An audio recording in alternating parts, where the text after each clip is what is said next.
Halo, di video kali ini kami akan menjelaskan materi time and coordination pada pemrosesan data terdistribusi sebagai tugas matkul pemrosesan data terdistribusi Pak Dedi Irawan. Simak videonya sampai habis ya teman-teman.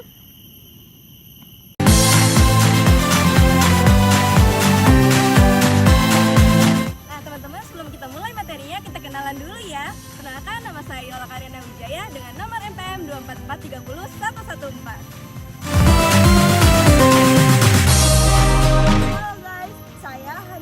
Dengan NPM 244301113. Semuanya, saya Muhammad Hindan dengan NPM 244301104. Semuanya, saya Dini Indra Ibowo dengan NPM 2443014. Hai semuanya, nama saya bersama Kadafi dengan NPM 244301116.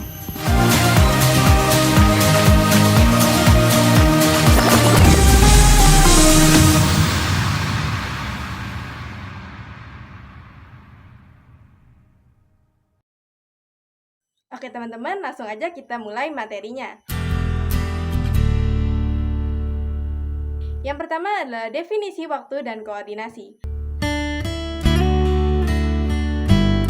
Pemrosesan data terdistribusi melibatkan beberapa node atau komputer yang bekerja bersama-sama untuk memproses data. Namun ada tantangan besar di sini. Setiap node memiliki clock atau jam yang berbeda-beda. Karena itu, penting untuk memastikan bahwa sinkronasi waktu terjadi agar hasil pemrosesan tetap konsisten. Selain itu, ada juga yang disebut koordinasi. Ini adalah proses penting untuk mengatur urutan, konsistensi, dan komunikasi antar node. Jadi, waktu dan koordinasi adalah dua hal yang saling berkaitan dalam sistem pemrosesan terdistribusi.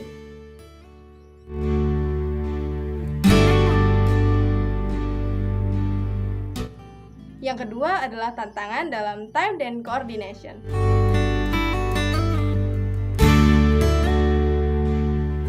Nah, ngomongin waktu dan koordinasi, ada beberapa tantangan yang harus kita hadapi. Apa saja? Yang pertama adalah clock skew. Ini adalah perbedaan waktu antara dua clock di node yang berbeda. Misalnya, satu node mencatat waktu pukul 10.00, tapi di node lainnya mencatat waktu pukul 10.01. Perbedaan seperti ini bisa menyebabkan ketidakpastian dalam sistem. Yang kedua, ada clock drift. Ini adalah fenomena di mana clock pada sebuah node berjalan dengan kecepatan yang berbeda dibandingkan dengan node lainnya.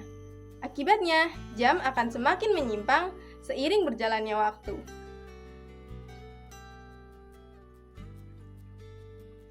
Yang ketiga, tidak adanya global clock. Dalam sistem terdistribusi, tidak ada yang namanya global clocks atau jam tunggal yang mengatur semua node. Jadi, setiap node harus saling berkoordinasi secara independen untuk memastikan sinkronasi tetap terjaga.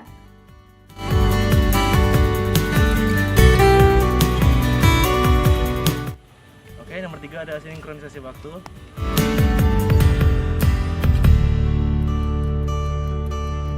Jadi di sini ada beberapa metode untuk mengatasi tantangan dalam sinkronisasi. Yang pertama ada NTP atau Network Time Protocol. Nah, di sini sinkronisasi waktu menggunakan waktu server pusat dengan menghitung latensi dari komunikasinya. Kemudian ada Christian Algorithm.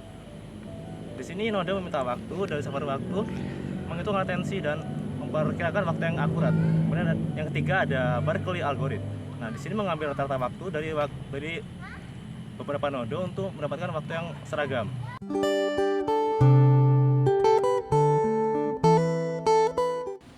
Baiklah, saya di sini akan menjelaskan mengenai materi logical clock.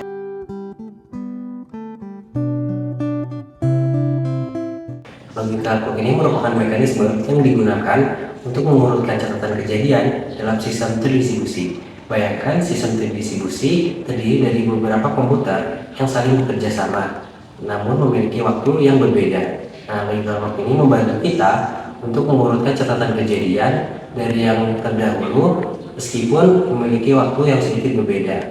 Nah, adapun algoritma dari logical clock ini, yang pertama yaitu ada Lamport timestamp, yaitu untuk menetapkan urutan kejadian berdasarkan evidensi logis. Menggunakan aturan sederhana, setiap event menambah nilai clock dan clock diperbarui saat menerima. Kemudian yang kedua yaitu ada vector clock. Vector clock ini setiap node memiliki vektor untuk melacak semua node dalam sistem. Lebih canggih dari Lamport time karena mendeteksi kejadian bersama.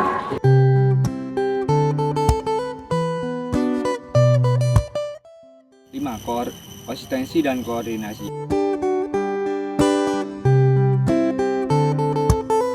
Itu konsistensi dan koordinasi. Konsistensi adalah semua node dalam sistem memiliki data yang sama meskipun mereka beroperasi secara paralel.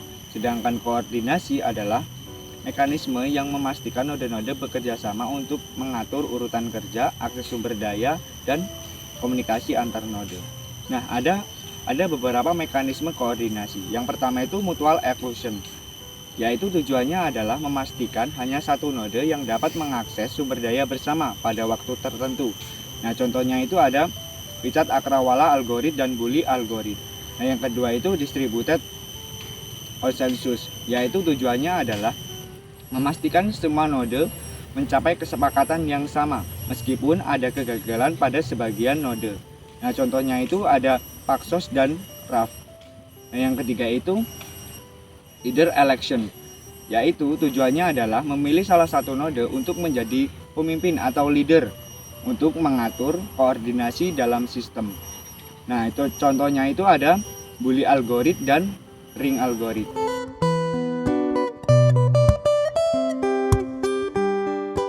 Saya akan menjelaskan materi yang keenam, yaitu eventual konsistensi.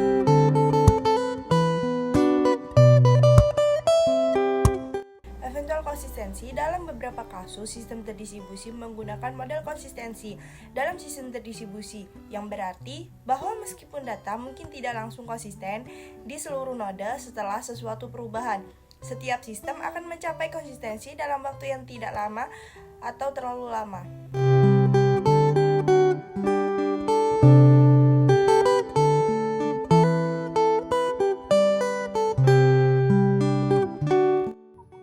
Oke teman-teman, jadi kesimpulan dari hasil diskusi kami adalah waktu dan koordinasi merupakan aspek penting dalam pemrosesan data terdistribusi karena digunakan untuk memastikan konsistensi, urutan, dan sinkronasi data.